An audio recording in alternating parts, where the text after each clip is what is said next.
There's really no announcements. If you all didn't catch on the podcast or the event with Alice DeCourcy last week, from lead gen to demand gen, a CMO who's actually taken her Series C or D organization over the past 2 years from a MQL hamster wheel, as she calls it, to a demand gen machine. I think it's really impressive, and I thought there was a lot of actionable tips. We get questions all the time on the podcast about how do I convince my executive team, or what do I measure in the first 3 months? All those questions are answered on the podcast episode. It's one of the most recent ones, so feel free to check it out there.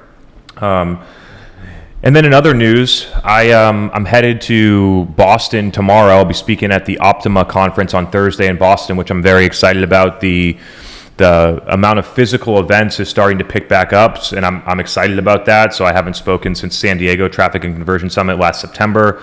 I'll be in Boston on Thursday, speaking to talent consultants and entrepreneurs. A lot about the topic that I'm going to talk about today. And then I'm on another one in Ghent, Belgium in the summer, which I'm also very excited about, speaking at the Work Smarter conference.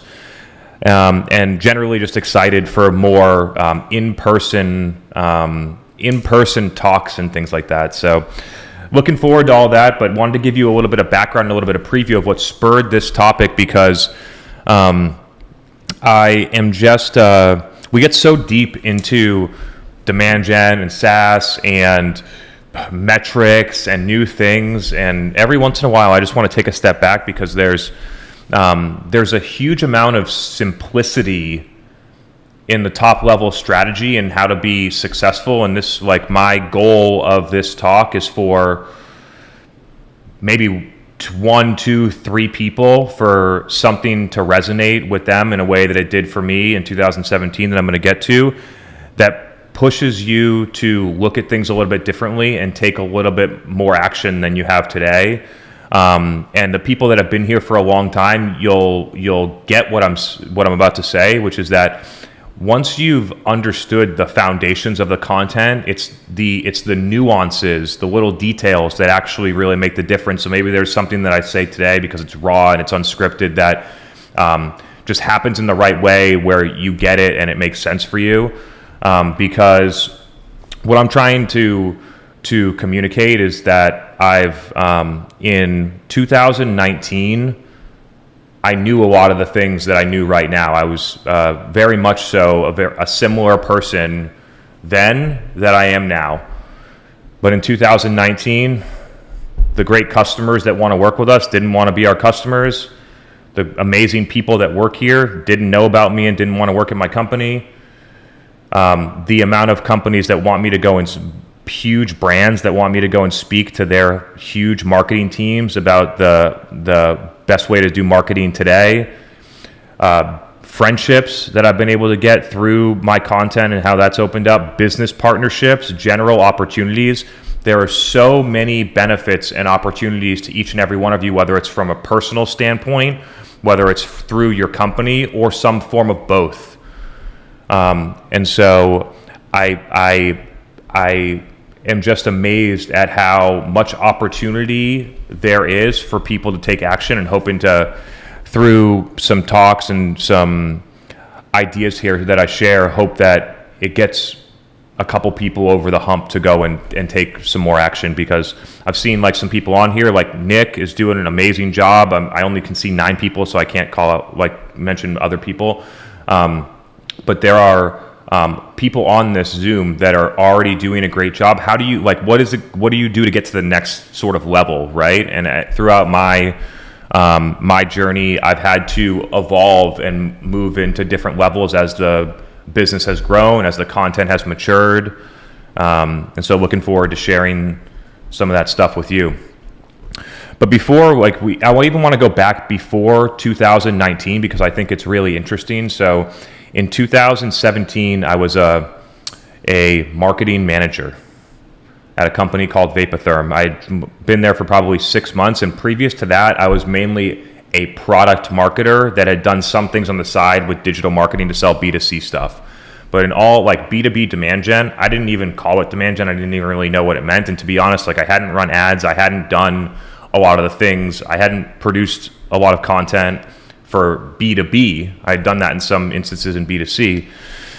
And I was at the first national sales meeting that I'd been to with this company.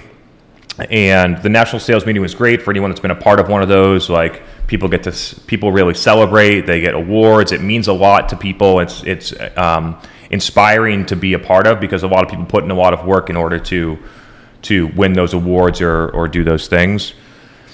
And on the plane ride home, I'll probably remember it forever. It's interesting that I haven't mentioned this before, but I'm starting to share more and more about like the personal journey so that people can hopefully get value out of it. On the plane ride home, it wasn't a red eye, but it was a late flight. I was getting in late, and I decided at that point that I was super talented. I had done a bunch of things. I'm a marketing manager, and I'm not reaching my potential. And I decided from that day forward that I'm going to change the course of my career. I didn't know what was going to happen, but I made that commitment and that decision. And from there, things changed. I started getting up at 6 a.m. I started working out in the morning. I started communicating my points of view more aggressively inside of companies. I started pushing my ideas more aggressively. I started to take more ownership over my own career, which in some ways was like getting the company to buy HubSpot. And then we had no marketing ops team. It wasn't like, okay, somebody go and implement this. I'll implement it. I'll integrate it with Salesforce. I'll put all the data together. I'll start creating a podcast. So this is like I wanted to go back to the preview because there was a couple of years before I started my company where I created a lot of foundation. And I think that a lot of people here are working inside of companies, creating their own foundation, just like I did in the past. And so it's not like you just need to move and become a solopreneur and produce content, right? There's a lot of things that you can do inside of your current company that get you the learnings and the skills so that when an opportunity presents itself, you just are ready to capitalize. And so that's the way that I look at it. So producing the podcast, episode 1, terrible. We didn't have the audio right. Like, there was a girl that I was working with, Chelsea, who wasn't a videographer. The footage didn't look great. But you got to start somewhere, right? So we got a couple of key podcasts out, started to like play around with Facebook ads and figure out, like, at that time it really was Facebook ads, and trying to tune in, like, what is the content? What is these different things? Understanding how when comments happen and then you're engaging with them, it was like it's something that I had never seen before. I'll remember this day forever too. It was sometime in May of 2017. I'm running launched the first Facebook ad campaign with like $500 budget, and our Google Analytics traffic is off the charts. And we're getting tons of engagement and comments from all of our target buyers in the comments. And I'm having 50 conversations with our target customers, target accounts, like at scale from my bedroom. While our sales team is like cold calling and really struggling to just get a meeting, to even have that touch or that interaction. So I'm learning different things. I'm learning what type of content is going to work. I'm learning how is the media going to run. I'm learning how important it is to listen to the comments. What are people saying in the comments? And then if they're asking questions, if they're presenting objections, how do I use that as input to then go and create more content so that I don't have to ever think about what to create? It's a core skill that I'm trying to get across, which is like some level of a loop. You put out content, you collect feedback through questions and comments, which create the next 6 ideas about what to create next, and it just keeps on flowing. So there was that element. There was an element of connecting the dots to revenue. So the company that I worked for didn't even know what an MQL was. They were just like, and the sales team didn't want shitty leads from marketing. They'd been getting those for 3 years, so they would just not follow up with webinar leads or trade show leads or things like that. The only thing the company cared, like marketing wasn't accountable to any of those things because the performance had been so low historically. And so it was just about how am I going to connect the dots of what I'm doing directly to revenue, because I can see all the buyers of how this is working, which then led me to understanding the challenges with attribution.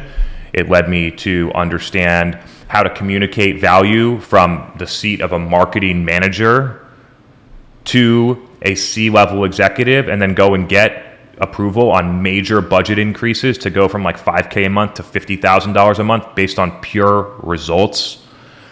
So there's a lot of learnings in there, and that is sort of like, that's, I think, one of the pieces that people can take away is like, how in your current role can you stretch to try new things? You have a bunch of talented people around you, most likely.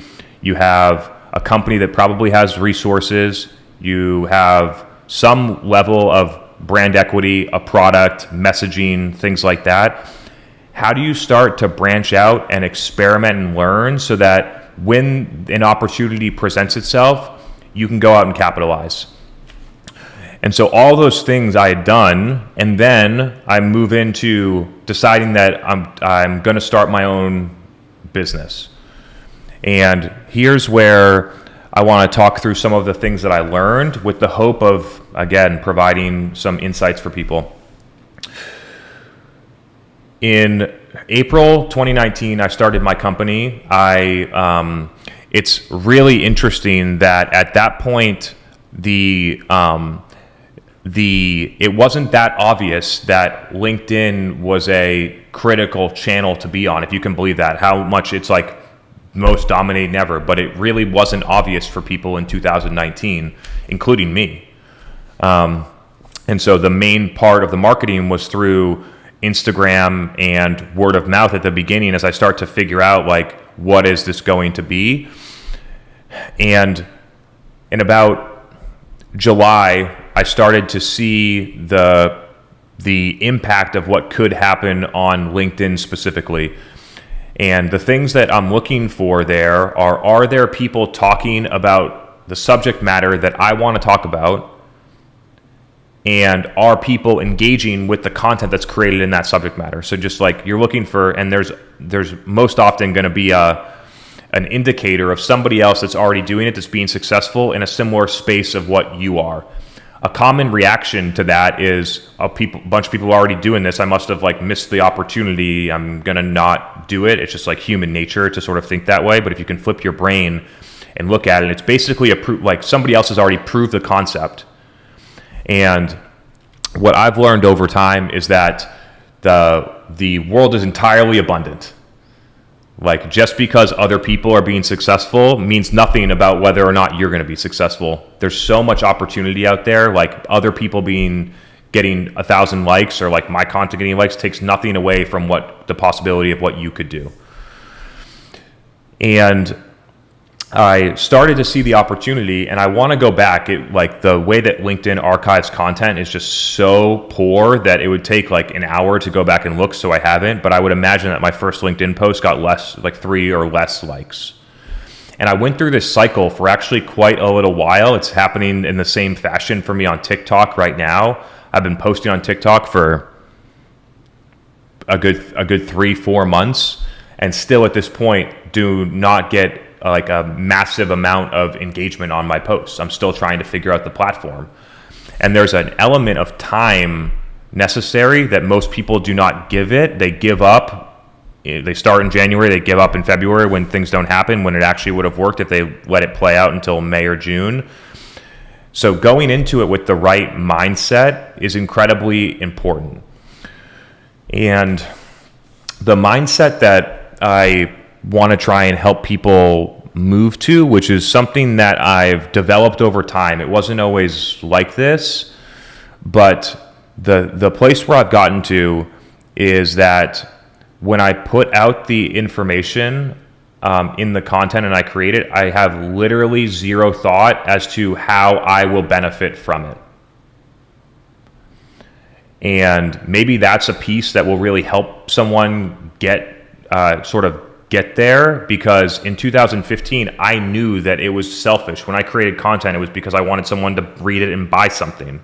And if you can really get over it, especially in social, it just becomes, and community and all of the other elements in marketing, it's not just social. If you can really get over it and think about, I'm just going to put out the best information that I can in hopes that other people receive it, consume it, take action on it, and get a better result than what they were doing before, which will lead them to tell other people to consider your company, to think about hiring you as an employee or a consultant, to do any of those things. But it's an indirect move, right? Knowing that good things will happen if the people that take the content benefit from it. It's a really, really interesting mindset that I want to get people moving on. And so LinkedIn is not really cooking for me right now. We probably have 3 customers. It's in July of 2019. And there was I actually believe, if I remember correctly, that I made a post, and it was Joe Mullins, who's been on the podcast a couple times, who has a really large following, commented on my post. And it was the first post that I ever made that got more than 100,000 views on LinkedIn. It was on August 9th, 2019. And from that day forward, it's been 100% committed to the platform ever since, and my life fundamentally changed forever. It's just the way that it worked. There was an opportunity. It took me actually 3 or 4 months to see the opportunity, right? So you got to work through it. You got to try and figure. Actually, if you think about it long term, it'd take me years. If I when I committed my career, it took me like 3 or 4 years. But when I'm actually on LinkedIn and active, it took me months to see this opportunity. But when I saw it, I already knew how to produce a video podcast. I already knew how to post-produce it for social platforms. I knew that captions mattered a ton. I knew that copywriting mattered a ton. I knew how to manage comments and do customer research. All of the elements of the operations were there, so that when I saw the opportunity, I knew what to do. And it'd be interesting as more of a rhetorical of think to yourself, have you done the work to prepare? Have you tried the things that you needed? If there was an opportunity related to marketing or content or social networks, which there's always opportunities out there, there's currently some, where you saw how to make it work, could you capitalize? And if you don't have confidence in that, then what are the things that you could do in order to sort of train, practice, things like that? I've tried to ingrain this in my team. I talk about it a lot because I just think it's so powerful, and it's been so powerful for me, especially as the more people are consuming and listening to the information.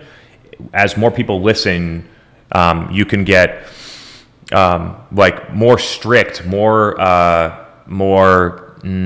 selective, more on the content, right? So it could actually, instead of putting out volume, you're oh, my content's been so good, now I'm going to get more selective, I'm going to do lower volume, I'm going to be more selective, things like that. And the thing that I've been able to do to get over that is to think about all the things that got me here were about trying new things and being okay with them not working. And that's something else that I think I could leave with all of you. I see some people doing some really interesting experiments on TikTok. I see a lot of those, including mine, not working, but that doesn't mean that they're not going to work forever. It means that you're going to learn a lot of things along the way, so that when you see it, when you kind of hit the spark where it's content, platform, audience, match, I can go, that you can really make moves there. The next part of that, once I saw the opportunity and I'm posting content on LinkedIn, there was a huge element of market research that I did at the company Vapotherm 2. I spent the first 6 months that I was there going out and talking to people about how they use the product, what they don't like about it, when they use the status quo, why do they use the status quo, what do they think about the competitor, all of these different questions to understand what is the mind frame of these people. Do they not understand the clinical research? Then do they think that the product's too expensive? What is the perception in the market, so that I know what is the current state of people? How do I craft a message to move them into a future state? That's probably the most important thing out of this whole talk, right? I'm going to get into more tactics. I'm going to talk through mindset, but the most important thing out of this whole talk is defining who is it that I want to communicate with, then to do qualitative customer research to go and talk to people, which would then empower you to niche down even further. It goes against such like convention of what you hear, because you think that when you're talking to way more people, you have way more opportunities for it to work. But in my experience, in a lot of different businesses, I found it to be almost the exact opposite. As you focus more and more narrow, you actually create more and more opportunities for yourself. So hypotheses, qualitative market research, niche down even further. And then from there, you need to figure out what is the current state of these people. Where are the gaps in their knowledge relative to where I want them to be? And then how do I create a content machine that educates people on those things? We're going to get a little bit more into the content machine in just a minute, and I'll talk through it as in my experience first. So I saw the opportunity on LinkedIn. I'm doing qualitative market research. I'm finding the opportunity, right? When I saw, it's crazy to think, but in August 9th, 2019, when I saw that opportunity, I still didn't think software companies were going to be our customer. The qualitative, I had hypotheses, I had an idea, but at that point we had 0 SaaS customers. And the qualitative market research continued to point me in the right direction and help refine the messaging strategy about what is not working in these companies. What is the CMO struggling with? Do they align with my perspective? What could I provide them so that they can create business value inside of their company without hiring me or working with me? And that's another thing. If I'm going in, like if we have solopreneurs or consultants or other people listening or in the audience, like a big hurdle to get over is giving away your information for free when people pay you for information. It's very counterintuitive, right? And even I thought about this for a little while, where if I like tell people how to run Facebook ads the way that I do in 2019, like they're just going to give it to their marketing manager and not hire me, right? And I think that a lot of people have that that blocker, especially for people that are trying to use content to either get another job or get some type of like freelance consulting, or if they own a company or a consulting shop to get customers, that they think the information is so valuable that they don't put it out. And the only thing that matters is whether people know about about the expertise that you have. It's not about your expertise. Like I started to talk this way, and I'll reiterate it. In 2019, nobody was asking me to talk to their company, to be our customer, to work at my company, to do keynote speeches at conferences with 1,000 people. Nobody was asking me for any of these things. I had all of the expertise, but nobody knew that I had it. And so for all of you, there are I know a lot of you personally. There are so many talented people that are on this call, that are listening to this podcast. And the only gap that you have is how many people and who they are that know how talented you are. And what I found in my experience is that the only, not the only, but the most effective way today to get more people aware of your level of expertise is to share it on the internet in the form of some level of content. And when you get into content, then you have to think about what medium am I going to create it in? How am I going to distribute it so that people see it? How am I going to produce it on an ongoing basis? I believe that the internet, which started as a text-based platform early on, and then had evolved into immature sort of like websites and blogs in the early 2010s, mainly a text-based platform, because the internet didn't have the bandwidth to stream video. That was literally why there was no video at that point. The internet speed was not fast enough. YouTube came out in 2007, and even then it was challenging. So there wasn't a lot of video consumption over the internet. And now how the internet has evolved it's become, in my view, a video first platform, or a video first, like the platforms that are built on top of the internet are most often video first, which is enabled by the speed of the internet. And so there's a place for written content, but I believe that the combination, and how my LinkedIn content is working the best right now and has for almost 2 years, is through the combination of video content with long form written captions. And the captions become a huge element. This is present in Instagram for sure. I have not demonstrated it on Facebook because I just haven't used the platform, especially organic, in a very long time, but I imagine the same thing would play on Facebook and on LinkedIn. All three things. When you produce video or you put in content in there, the words that you write add a ton of context about the video, which then helps make a huge impact, which allows you to use multiple mediums to communicate the same thing. But it starts with the video. And it all depends on what you're looking to accomplish. So people know, and I'm not going to go deep into the details of the story, but a lot of people are aware that you get more views and engagement on text posts on LinkedIn than on videos. I think a lot of people see that when you see posts that get 37,000 engagements, it's never a video. My best performing videos get 15,000 engagements, which is like an average text post for like Dave Gerhardt or someone. But the thing is that depending on what you want to accomplish, you're going to want to have different strategies. So if the whole strategy is built around, I want as many people to see my post as possible, then you should start to move in the text post direction. But it doesn't always serve you to follow that, and so you should consider a different thing. The difference is whether you're going for like depth being created through somebody watching a 4-minute video of mine, or width being that as many as eyeballs as possible, regardless of the relevance, regardless if they even read any of the words, if they just scrolled by, if they don't even remember it, width.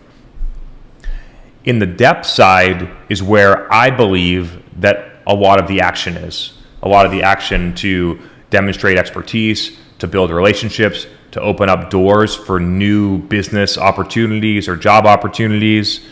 I've made a ton of like people that I would call friends and people that I've met in person through LinkedIn, which leads me to another interesting point of that the internet is, and how you can produce content for it, becomes a gateway to all of the great stuff that can happen in real life.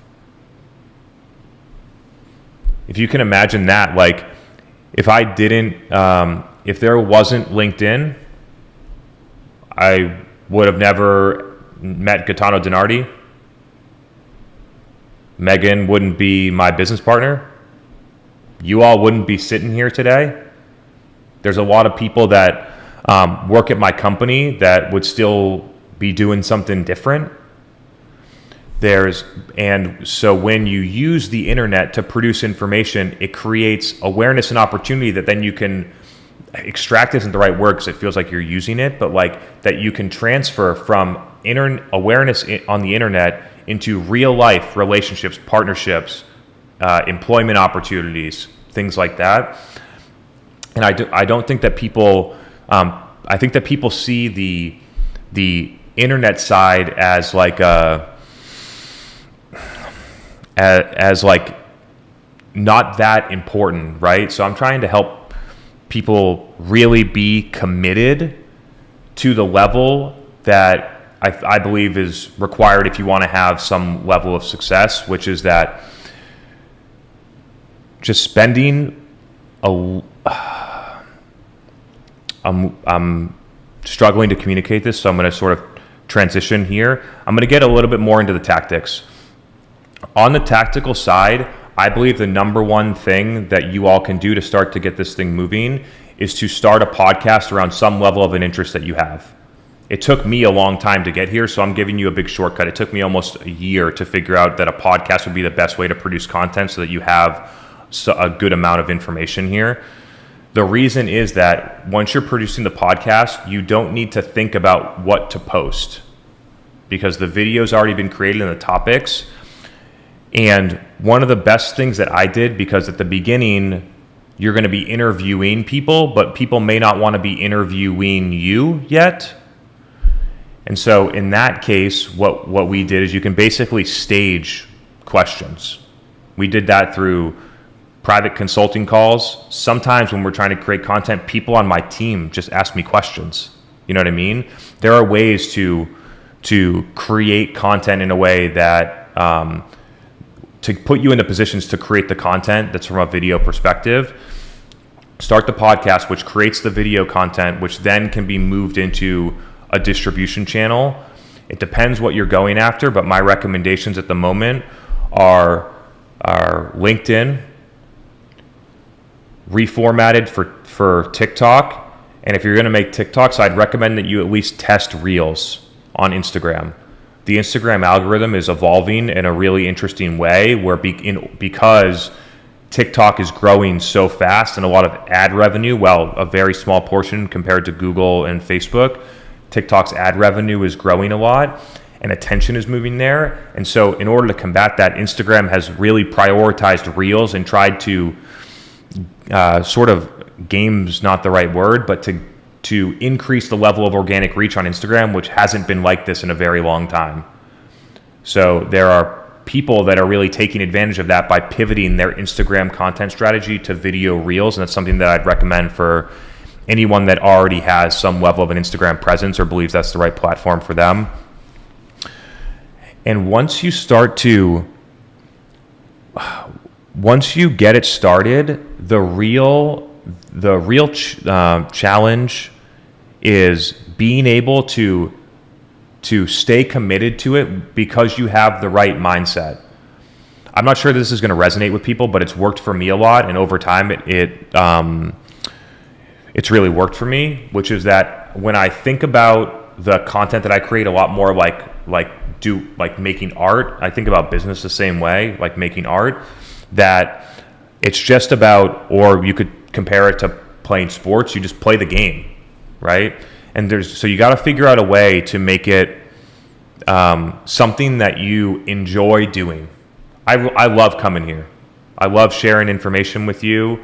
I love being on podcasts. I love sharing my ideas. I love that it challenges me to continue to think on my feet, to further clarify my perspectives, to help people move a little bit further in the journey that I've gone on as well.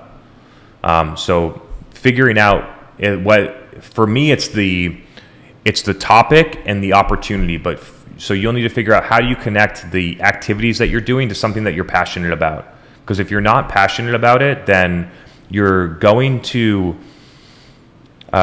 when things aren't working in the first 30 or 60 days, you're going to go back to what you were doing before because you don't have a level of passion for it. My passion comes from the idea that in 2018, I had the best marketing strategy for a B2B company in the world. It was driving tons of results for companies, and the company that I worked for literally didn't get it. And that motivated me a lot because I saw the business metrics, I saw the opportunity, I saw how the company, we're doing millions of dollars in net new revenue through our website when 12 months before that, it was $0. And the company is trying to offer me a sales job. I'm the only person running the demand gen. You know what I mean? And so it's just, and the funny thing is that there's a lot of companies that still think that way. And so when I saw that, I got really passionate about the opportunity for marketers. And I've been banging the drum on this for marketers and entrepreneurs for a while since I've seen it, because it's something that I'm really passionate about. I think that there's just such an opportunity to do something different. And so trying to figure out what is the subject matter or the thing that drives you forward that doesn't have to do with likes or clients that you get or anything like that, I think is actually a really huge connecting piece, because as you start to go, there's going to be a period between when you start doing it and when you actually get results. And somewhere in the first half of that period of time will be a point where you say, I don't know if this is working anymore. I'm not, maybe you can't even vocalize it. Maybe sometimes you just feel self-conscious and you just stop, you just move into some level of procrastination and don't do it. There's a lot of emotional, psychological elements that'll show you, like, try and help you quit during that time period, but the passion will carry you through, and also doing it for the right reason. So these are some of the things that I've learned along the way. I acknowledge that this talk was more philosophical and high level than it was tactical. I talk about the tactics all the time. I talk about, like, there's probably 25 podcasts out there on how to define your target audience, create content, post-produce it, publish it across all platforms. All those things are out there. What I'm starting to realize, and honestly, like, as I get into TikTok, I feel it for myself, and so I have empathy for other people, is that what holds people back mostly is their level of commitment and their level of, and why they're approaching it and doing it. And so perhaps there's perhaps something in here was like the unlock for somebody. That is my hope, and would love to get into some questions with people. We got a ton of questions, so let's get into it. I got a whole list going. Brandon, you're first, so I'm going to bring you on. Welcome to Demand Gen Live. Thanks. I did not expect to be going first, but there you go. Surprise. Welcome. Yeah. Thanks for doing this, Chris. I've been binging the podcast over the last couple weeks. So just a little background on my question. 2 months ago, I started a new role. I'm the first sales, now kind of go-to-market hire at a small startup. We have 4 people right now, and so I've been in sales roles before, but I've been following you for 2 years, and everything you say just resonates, and I just everything that you say I see is where marketing and sales are going. Mm-hmm. And so in this new role, I've always been able to cold call, set demos, and build pipeline, and that is just not working now that I'm selling into larger marketing departments. And so I'm trying to figure out, I guess my question is, how would you determine the strategy for an early stage startup where there's nothing? I've got a content expert in our founder and I can try to pull info out of his head, but how do you determine that strategy at such an early stage where it's kind of different than what you're normally talking about? Who are you selling to? So it's the product's ad tech. So we're selling right now, the target is B2C brands that are doing kind of between 20 and 200 million is our rough ICP right now that we're kind of testing out. Mm-hmm. And in one sentence, why should those companies buy your product? We help them run more profitable ad campaigns. How? So, do I only have one sentence again, or? Yeah, something. Yeah, so basically, we give where an MTA or an MMM is built on models and algorithms. We use direct measurement to give incrementality data that's focused on being really actionable and useful and can be used in flight, instead of kind of backwards looking marketing insights. Mm-hmm.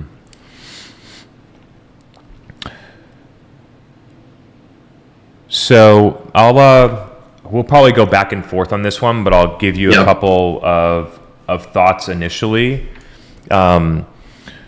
I would definitely try and figure out who to go and talk to at those companies, and figure out and go and when we were 2 people, I had 10 VPs of marketing or CMOs at SaaS companies that were more than 50 million in revenue onto our podcast. And it wasn't really a podcast. We just put the video on YouTube later, and we had a conversation where I could dig in and figure out what technology they're using, what initiatives are important. You know what I mean? there's a lot of opportunities you start to figure out. And then when you do 10 of them, you see patterns. You see, oh, like 8 out of 10 were focused on this initiative. And it felt like 7 out of 8 of them didn't have confidence it was going to work, right? Or whatever the details are, right? So the patterns are really interesting. I literally did it last night. There's something that I'm trying to solve inside of our business. I had 5 phone calls with different people inside of the company. I ask them pretty similar questions about what's going on. I see patterns, I make the connections, I draw conclusions, and then I go and try and figure out a strategy and make solutions. It's the same thing with you. You need to go out and talk to people and try and understand, what are they doing right now? How is it working? Do they even understand what MTA or incrementality is, right? Like, so trying to understand where people are, what their available solutions are, why they choose that one, why they would or would not consider yours right now. Like when I worked at the company Vapotherm, people that wouldn't consider our product because they didn't understand the clinical data. And they didn't understand the clinical data because we wanted our sales representative that didn't understand it to try and explain it to a physician, rather than creating a podcast where expert physicians that did the studies explain it to expert physicians, right? So trying to figure out what are the pieces of information that are missing, because you know your value prop. It makes sense to you, that, right? That you believe in it. It's why you work there. And so what's the gap between your customers and what you believe, and then trying to figure out how do I close the gap. So the qualitative market research is a huge one. You might find, hey, actually, it's not 20 to 200, it's 18 to 25, right? You might find out that it's actually a little bit more narrow, and it's like in this little space where they're the right customer. I'm making that stuff up. It might not be revenue, but those are some things that you might find. So the market research is an interesting one.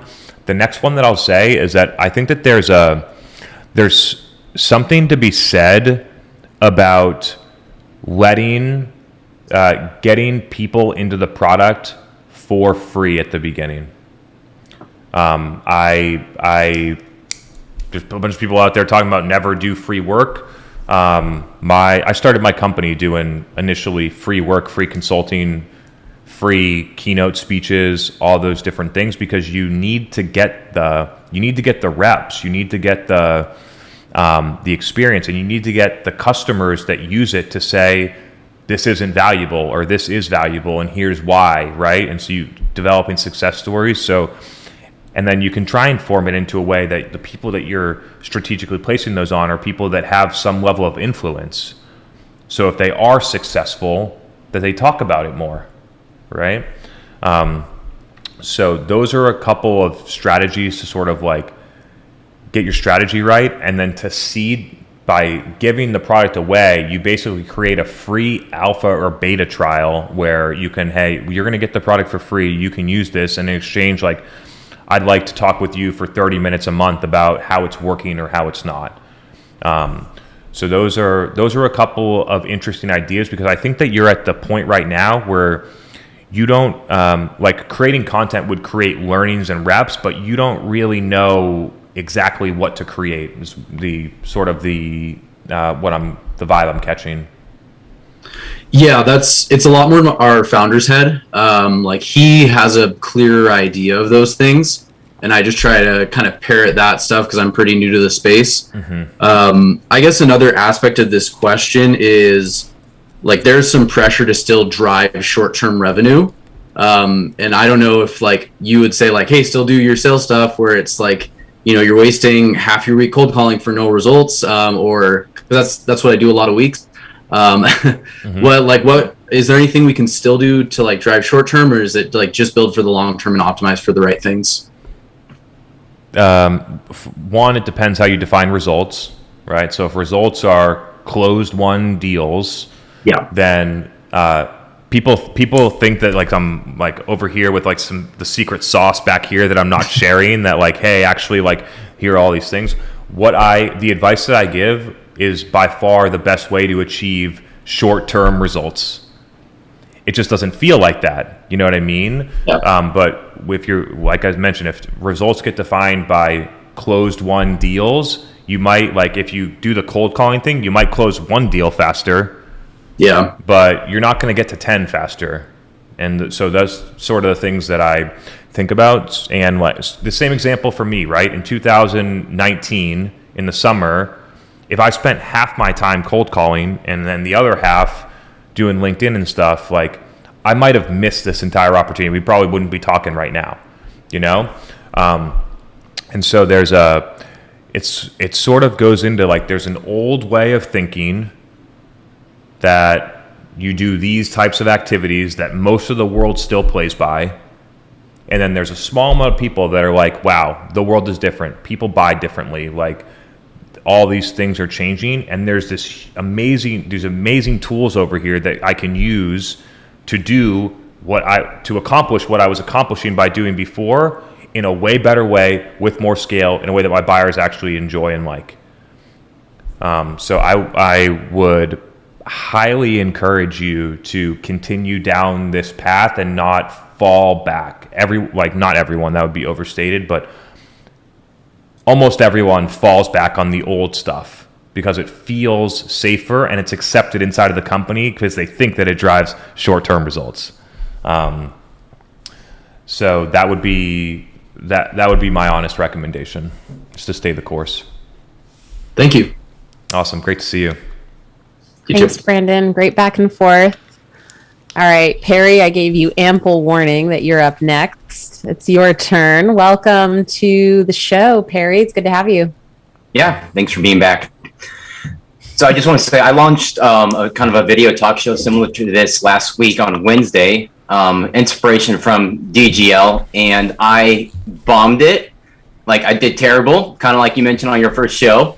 I had echoes, my videos were screwed up. I had a equivalent of a Megan. She didn't know what she was doing, and it all came out fine though, because I built this audience over 4 years.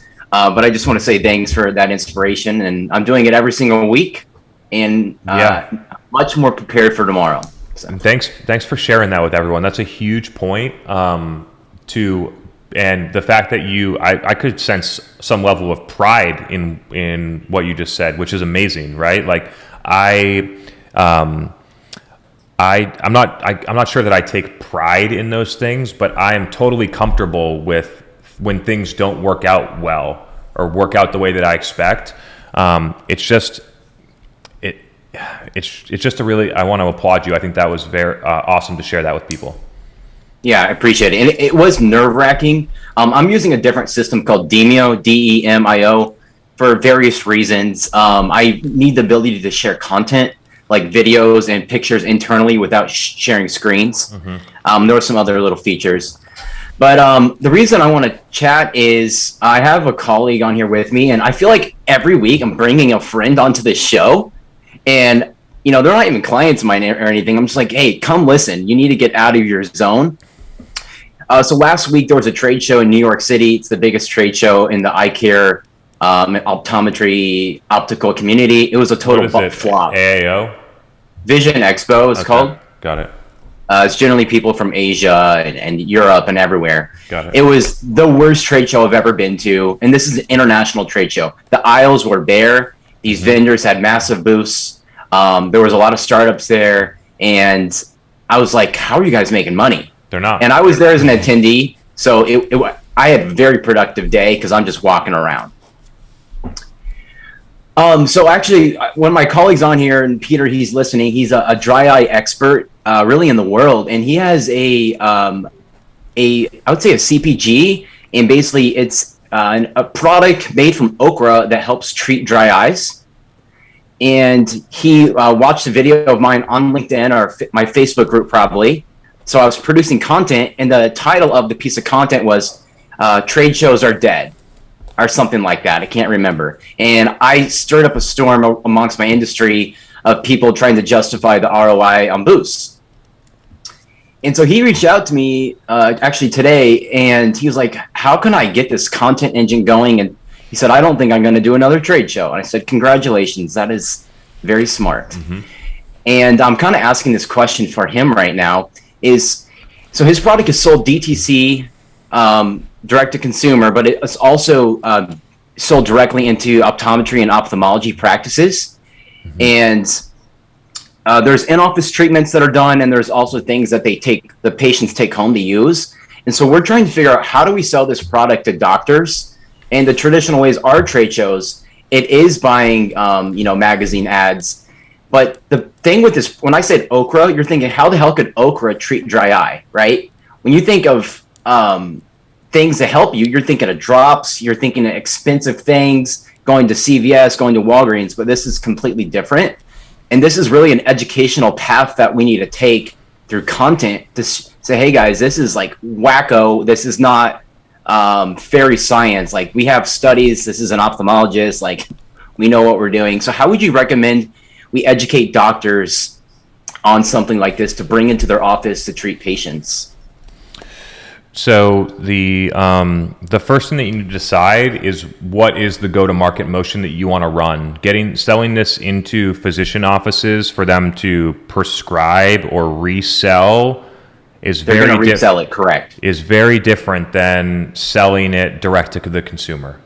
And so I think that you should think about that thing, because if your value prop is not incredibly strong to the physician from an economic perspective, then it's just not worth it for them to peddle your dry eye medication. I'm just calling it how I see it. You know what I mean? So the profit's there. Okay. It's highly profitable. When you prescribe a drug, eye drop, for instance, just everybody listening, doctors do not make money on the drugs that they send to CVS pharmacy. They make $0. And so this is a profit motive for them, but the patient also receives a major benefit because they're the only one prescribing this treatment.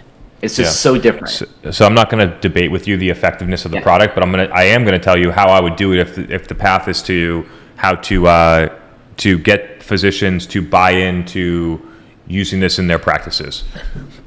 So which is very similar to when I worked at Vapotherm, and we had neonatologists and ICU intensivists and emergency medicine physicians that didn't understand the clinical data about our product and why they should be using it instead of what they're doing right now in their clinical setting. And so the steps that we took is, number one, I think that you're going to want to establish some level of key opinion leaders. It's very, very effective. So who are the people that speak at Vision Expo? While the hallways of the booths there's tumbleweeds blowing through them and there's nobody there, there's people in the sessions that are there to learn, that are there to get continuing medical education credits and things like that. They're in there. Who are they listening to? Then get those people and have them participate with you on content or webinars. Give them the product for free, and you have to be careful about like the Sunshine Act or different things like that. So you have to, with physicians, it's a little bit different than like a pure influencer, but getting them the product so that they can, for free, like the advice I gave earlier, get the product for free so they can experience it, so they can see the clinical benefits and things like that. That's one. So you need to establish a level of like people that are influential in the market that eventually love the product and will evangelize it. It's huge in medical. It worked really well for us. So that I would take the clinical studies and I would run targeted ads driving people to consume the top level narrative of the clinical studies through LinkedIn or Facebook and Instagram, however you can get to them. What do you do when the KOLs are, I'm going to call them sellouts? They go from like company hop between products. And so then I'm thinking, gosh, you were just repping this brand. Now you're repping this brand. Was it just for monetary reasons? Should I stay away from that type of person? You want to have an authentic person that believes in the product. So I wouldn't even think about KOLs until they're an evangelist. Okay. Yeah, you get what I'm saying? Like they become an evangelist and then you make them that offer. So what you're trying to do is get them to experience the product and get there. Got it. What about, so I'm pretty confident we can get the product in the offices. The hard part is the implementation, because not only the initial purchase is like $1,000 for the kit. It's not expensive, but we're looking for the reorders. So it's training doctors. Hey, the patient's in front of you. They're experiencing these symptoms. All you have to do is recognize it and perform the treatment. And that performing is the part they need that constant education on. Mm-hmm. There's something to be said about the idea that you actually need some level of field clinical specialists in order to really make this work. It's a very common model in medical or device companies where somebody that is a physician or practitioner is there guiding the physician to perform the product, so they get the aha moment, so they see, okay, this product works, I know how to use it, and then it becomes part of their clinical practice. And that can be prohibitively expensive in a go-to-market model, which is why at the beginning I was like, you need to make a choice about whether you're selling B2B or B2C, because the barrier to entry to get the B2B model to work is much higher. And so I would actually push you to consider, is it possible for this to be deployed in a B2C environment? Interesting. And why is it the B2C easier? Just because the population's greater? Because you just sell to the customer versus like you have to sell to the physician who then has to prescribe to the customer. There's a lot more complexities in that whole practice, and so it's not that one is better than the other, it's that they're distinctly different. The cost of capital and potentially like people and startup costs to get the B2B motion to work is definitely higher. So some things to weigh. I don't know if it's just like you all, or if you have a team, or if you've raised money, but and small team. I'm assuming it's self-funded. It's not my company, but and the old school thinking is that I need to get the physician, I can't get to the customer on my own, the patient, so I need to get to the physician who will get to the customer, and like that hasn't been real since like 2014. You can get directly to the people that need the product, and a lot of people like recognize that they have chronic dry eyes and they're looking for some level of a solution. So I think that there's because I see it from the big pharma. They'll hire like some celebrity, they'll put them on a commercial, Mandy Moore, and it's thinking, what the hell is Mandy Moore having to do to create any demand? And I just see it as phony. But yeah, I wouldn't follow what big pharma's doing, that's for sure. Yeah. Well, I appreciate it. That's a different strategy. And I'm just curious to the audience here, does anybody have dry eye? I'm just kind of polling our small community, like what you think of using like a plant-based product to treat. Dave, dry eye. Check that out. All right. People getting customers in the chat. I love it. Yeah. Awesome. Yeah. Good luck with that. Thank you. Thanks. Well played, Perry. All right, Pasha, you had a really good question, and so I'm excited for this one. Welcome to the show. It's great to have you, bringing you on now. Oh, appreciate it.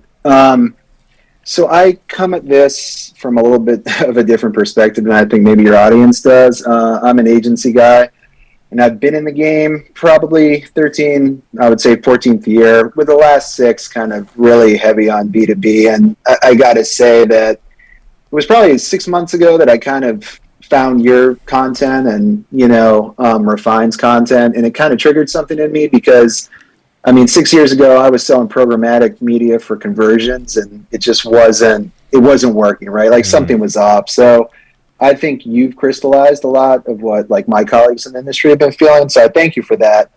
Thank you. I'm in a similar situation to you, without being as sharp, back in 2016. And so in that, on the cusp of something new, there's so much that you can do, as it relates to social, as it relates to your business, as it relates to constantly learning.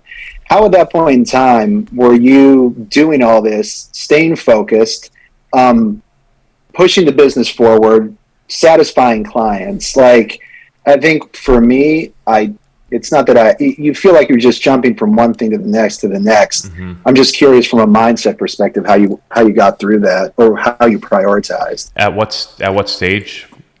Like just when you were starting out. Yeah. Yeah. It was just you and even with like one other person. It sort of goes like the way that I answered it before. Like I have a tremendous amount of passion for this topic because I see what everyone is doing, and I know that I have a better way to do it, and I want more people to know about and adopt it so they can be more successful in the ways that I have. And so I have some level of underlying passion and discipline and drive.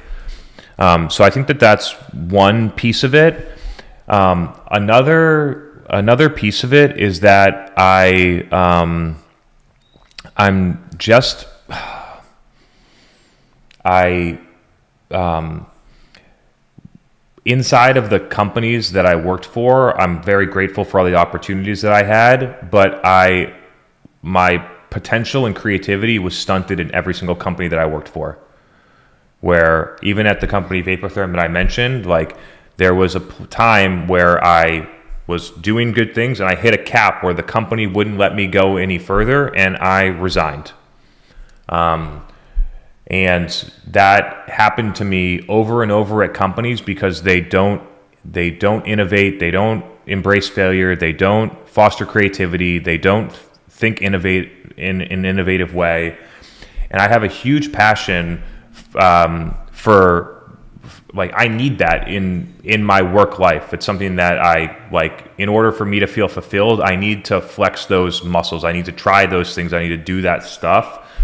And so I was highly motivated at the beginning to create an environment where I could do those things. So those are a couple of things that that got me motivated. And then the last piece is just to, I'd be curious to talk through sort of like, actually, let's talk through it so we can do it. What's your goal? What's the end game?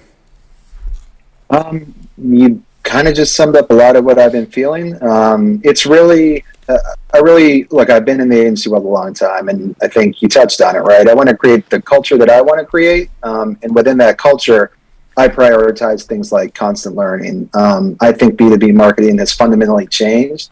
I don't want to steal your tagline or go-to-market strategy, but within that, I want to take everything I've learned in the last 14 years and really put that to use, and then put that to use in a way where I can help not only organizations do it a different way, but create a different culture for the people around me, and kind of take everything that I've found from the other agencies I've worked at, and just, it sounds cheesy, but just really create that environment that I think people like myself would flourish in, right, with the same ideals and values. Mm-hmm.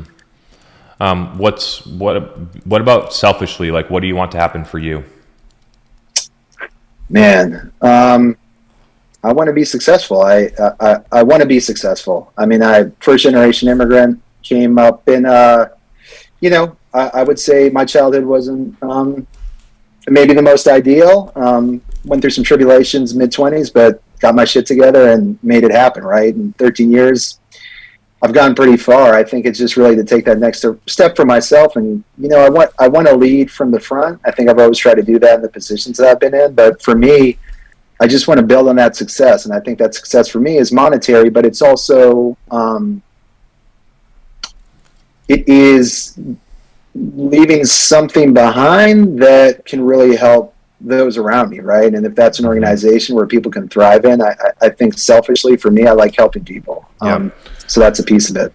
Another strategy that I've used for a long time, especially when I was getting started, is to set unreasonable goals with no time constraint. So it's not like I need to get to $10 billion in like 30 days, right? Like, there's no time constraint, but you have a North Star that's so far away that it really keeps you motivated. And when you think about how you're going to get there, it forces you to think differently. And when you think differently, you do different things. So like right now for my company, like I'm thinking about what we're going to look like when we're $200 million in revenue. And when you think about that, it's like, how is the organization going to need to evolve? How many lines of business are we going to have? Like, how many C-level executives are we going to need? Who are those people? Should I start, who's the first one that I would hire? Let me go look and figure out, let me start building relationships with those types of people, right? So when you see the path and then you start working backwards, it gives you a lot of interesting insights about, well, it keeps you motivated, right? So it's like so far away that you can keep working toward it every day. And so that's another thing that's worked for me, both in the strategy side and the planning, but also from a motivation standpoint.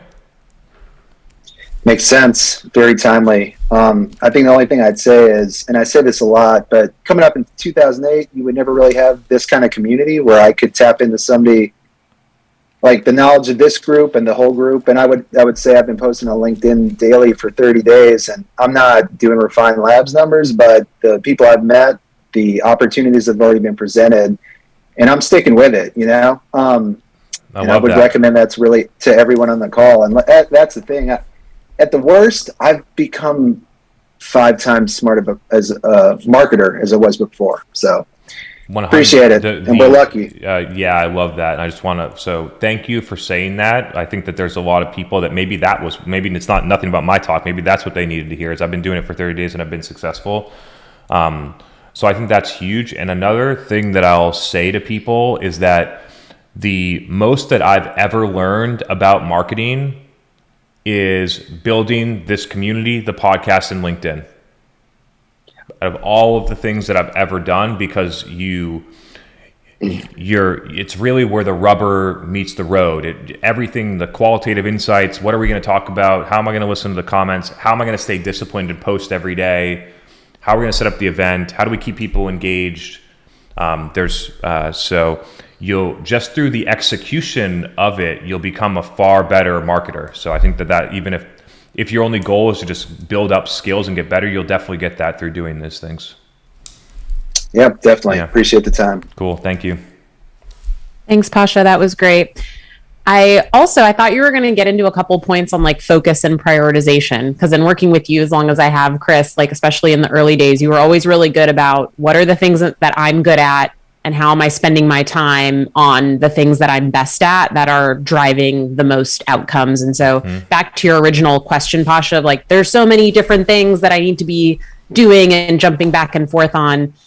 That's been a consistent theme that you've always come back to, Chris, and your priorities and those things change over time, right? They're not consistent, but just to throw that into the mix. Love it. Thank you.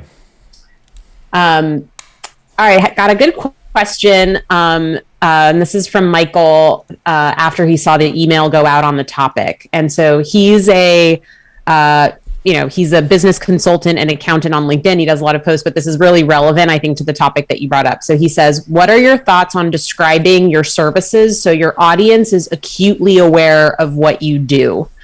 In his case, a lot of people think he only provides like tax accounting services, but he has like a broader business consulting business. And so I think this is relevant to the topic of like, how do you thread that needle or like balance putting out content that's helpful while accurately communicating the service that you provide?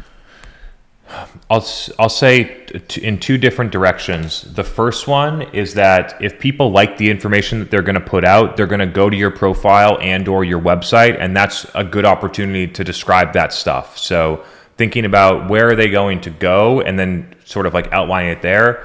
The second thing I'll say is I think there's a strategy for you here that's sort of like show, not tell.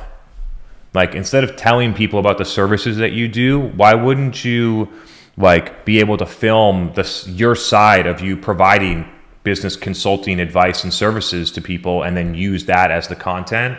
It's a little bit of a different angle, but like we've done that a couple of times where we haven't done many recently because there's like concerns with confidentiality and things like that, but there was companies that would sign up and we would do a live consulting session for an hour on the podcast, and it was one of the most well received types of content that we created because it's so actionable and it's so real.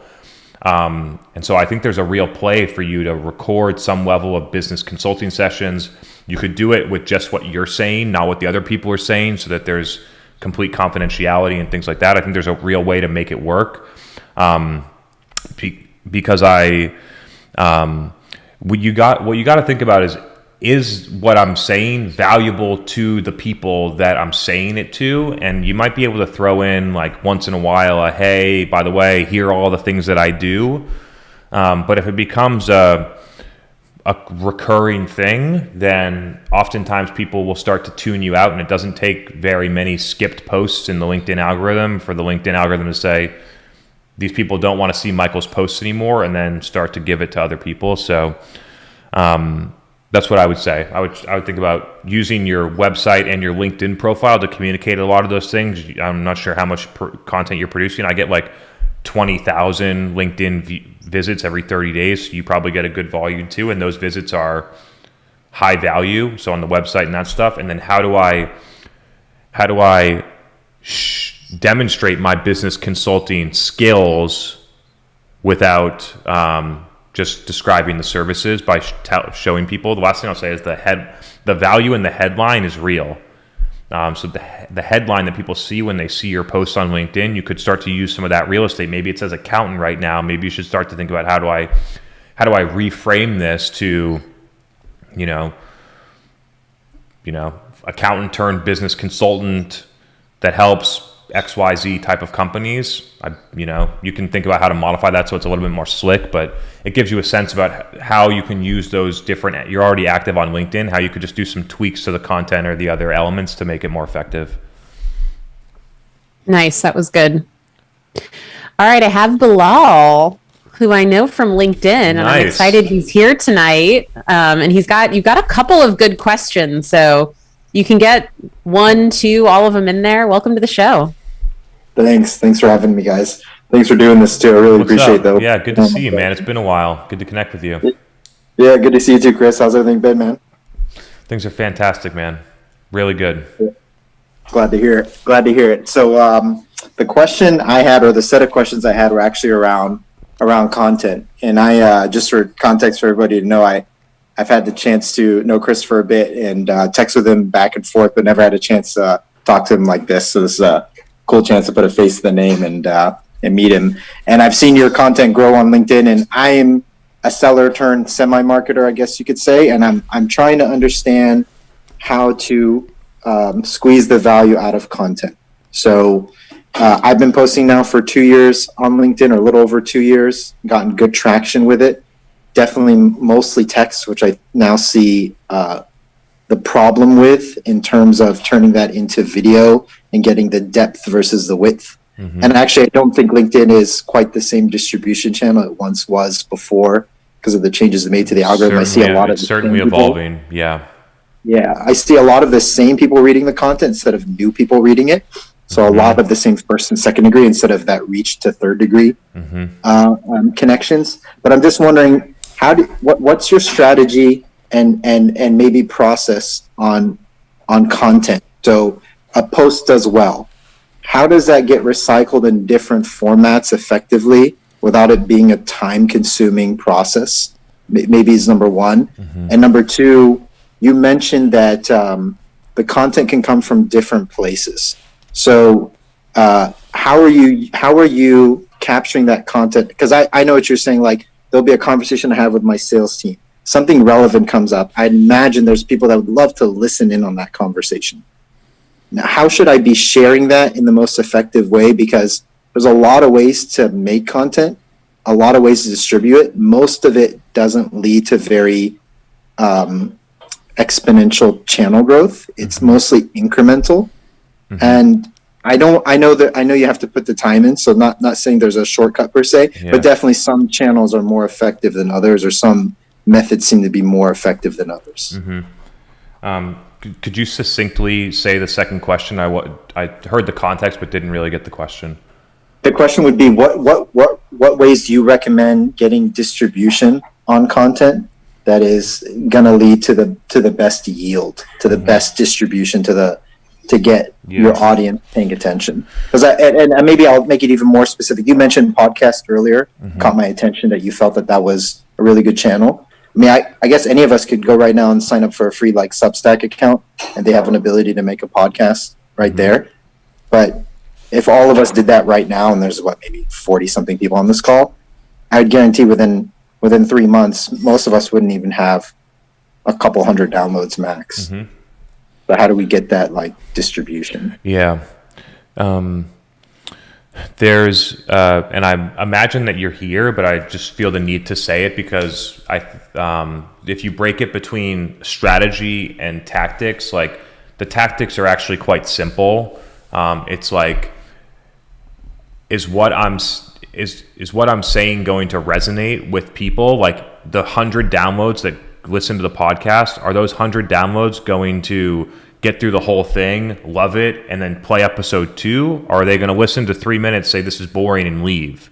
Right? So there's an element that the stuff needs to be engaging in order to work. Otherwise, the tactics are just they're not going to help you get to where you want to go. So I felt the need to say that, but I'll imagine that I know you have a great perspective, and so it's more about how do I package and share that in the right ways. I think that a lot of people start to choose to reach for virality because they want things to happen faster than they naturally should. And when you get into that game, you typically do things that aren't right. I don't know how else to say it. And so what I've always found to work is to run a bunch of experiments and tests. So be open to a lot of things not working at the beginning. So I'm going to try text posts. I'm going to try a 1-sentence post. I'm going to try one that you never have to click see more. I'm going to try and use the whole character limit. I'm going to post pictures. I'm going to screenshot my tweets. I'm going to put videos in there, a video that's 15 seconds, a video that's 9 minutes and 59 seconds, a lot of things in between. I'm going to talk about deep running Facebook ads. I'm going to talk about broad, like the MQL is dead, and a lot of different things in between. I'm going to talk about SDRs. I'm going to talk about AEs. I'm going to talk about alignment. A bunch of topics, a bunch of formats, a bunch of different things with the goal of finding this is what's going to work for me. There's a level of experimentation on any channel that you're doing. So as you probably have seen through my behavior, I have a very strong cadence at this point of LinkedIn video with long form body copy to be something that's really working for me, and I'm in a rhythm on it. When you transition that into TikTok, I don't have what's figured out yet. I'm posting long videos. We don't really have the first 2 or 3 seconds to capture attention right. We don't have a good idea on the length. There's a lot of elements that we don't understand there yet. And so still testing in that in order to find this is the thing that's going to work. And then after that, it's all about consistency. So I would say run experiments, try and identify which things are going to work, and then see, can I replicate and do this on an ongoing basis? I'm going to transition because you mentioned this, the recycled content, and I'll say that we repackaged this content and put it on a podcast on LinkedIn, on TikTok, and on YouTube. So I'm down with this, but I call it more post-production. It's more just reformatting the content for the right channel. And I think that people use repurposing as an excuse not to make more content. And I think that it's much more advantageous to create more at the beginning so that you have more optionality in how you distribute, so that you don't need to take one video and make it last a month. Because when you get into this really heavy repurposing game that a lot of people push, if I'm being honest, and they push a repurposing game, but the thing is that the content that you create over time isn't that relevant anymore. And because you don't do it that frequently, you're more focused on post-producing it, that you don't get better, you don't get the audience feedback, you don't get a lot of the learnings. So because I do these events multiple times a week, I learn way faster, I get better at communicating, I understand the topics, I understand when I have said something that I could have said better, that I can take that back, reformat it, and then talk about it next week, where if you were more focused on repurposing, you may not think that way. So I would think about it more like reformatting content, but always keep focusing on having the beginning part of the engine, which I believe a podcast or a recorded live event is the number one thing, to have that running frequently so that you get better and the stuff is relevant. Okay. Do you get worried then when you're doing that repurposing or reformatting that you're just saying the same thing over and over again? Do you catch yourself being man, we've done a video maybe 2-3 times already, or a post on LinkedIn about this topic 2-3 times? Mm-hmm. Or are you okay revisiting that same subject multiple times, or even reposting the same content that you've already done 6-7 months later?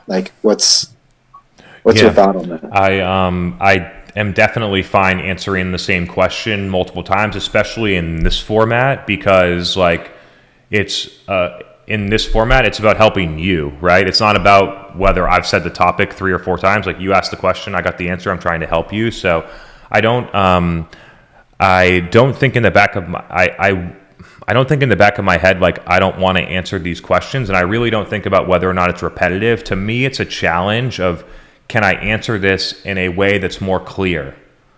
So when I get the same question about, the question lead gen to demand gen, I get the question all the time. I've been getting it for 3 years. Like, have I gotten better at communicating it, or do I look at it in a different angle?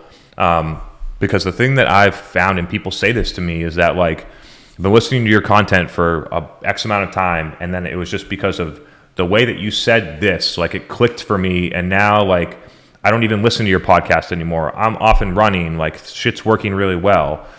So there's if you have the mindset of that I'm doing it for the audience, that I think that there's some level of, like, you don't get the self-conscious, like, am I repetitive or things like that. The other thing that I'll say is that when it comes to the distribution, like, your content better than anybody else, right? So, like, this morning I posted a video that I posted, like, I don't know, 7 months ago. And it performed pretty well. We repackaged it. We created a new title. I wrote a little bit slightly different copy, and we posted it again today. And it's going to perform way better this time than it did last time, because we did some re-edits to it.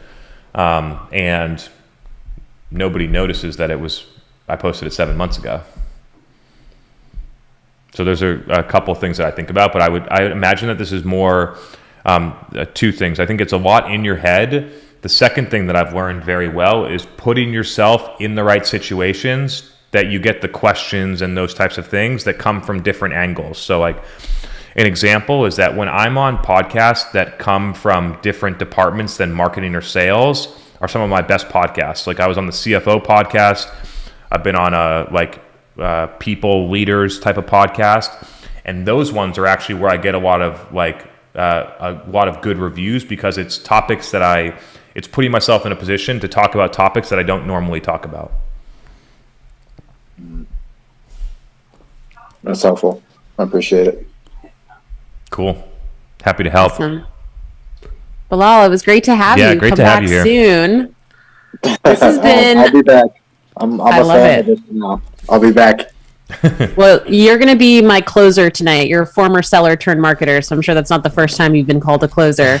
But I loved this episode, Chris. This was such a great topic, and we had an awesome lineup of questions. But I'm feeling like it's time for some closing thoughts before we wrap it up tonight. Yeah, it's great. I got an early flight to Boston tomorrow, so I appreciate all of you. If there was something, I'd actually really appreciate the feedback, whether it's from the podcast listeners or from people live. If there was something tonight that you think really, like, a concept or a way that I said something that really clicked for you, I'd love if you could shoot me a LinkedIn DM and let me know what that was. It's something that I'm trying to hone in and focus on so the feedback would be really helpful if there was something that really worked for you. Or you can feel free to drop it in the chat too. I check those. I think that there's not that much to say. I'm really passionate about this topic, about the fact that 3 years ago I basically, like, didn't have a job and didn't have on paper I was pretty much a loser. And the availability of opportunity that I've learned that I'm trying to transfer to all of you is incredible and immense. And you don't need to be some genius scientist person in order to make it work for you. And so I hope that there were some key takeaways. I hope that you all maybe think about, could I carve out 30 minutes from 8:30 to 9 a.m. to try and write a LinkedIn post tomorrow? Could I try and get this, like, something started? Hopefully this was valuable. I appreciate you all being here with me, and looking forward to seeing you again next week. Have a good week, everyone. Catch you, everyone. See you Bye. next Tuesday. Record.